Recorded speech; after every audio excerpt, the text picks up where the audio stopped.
Summer camp જે દિવ્યાંગ બાળકો માટે આવેલો છે। સમર કેમ્પ એટલે જે આપણે ખોટ ખાપણવાળા બાળકો જે આપણે ઘરે જેનાથી થાકી જઈએ છીએ કે આપણે આખો દિવસ એના માટે સાચવવાના જ રહેશે, પણ એની અંદરની જે ખૂબી છે, જે ખામી છે, એ તમે શોધતા નથી। અને એ જો તમે શોધીને બહાર આવે તો તમારું બાળક તમે 100%માંથી 90% જ બહાર રહેશે, બાકી 90% તો તમારે એમનું આસાન થઈ જાય છે।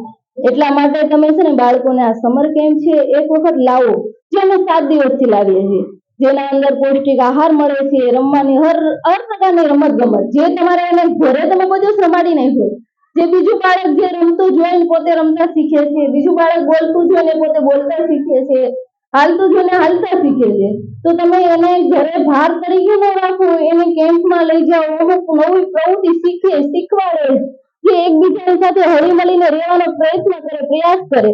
જે તમે ઘરની અંદર એક જગ્યાએ નવડાવી ધોવડાવીને બેસાડી દો કે હાલો આપણું બાળક આ રીતના ખોડખાપણમાં છે, તો એની અંદર આપણે 90%માંથી આપણે બધી 20% ધ્યાન દઈએ છીએ, વધારે ધ્યાન આપતા નથી। પણ એના માટે જે તમે સમય કાઢો છો ને એ આવતીકાલ માટે, એનામાં ભવિષ્ય માટે જે સોનાનો સમય બની જશે।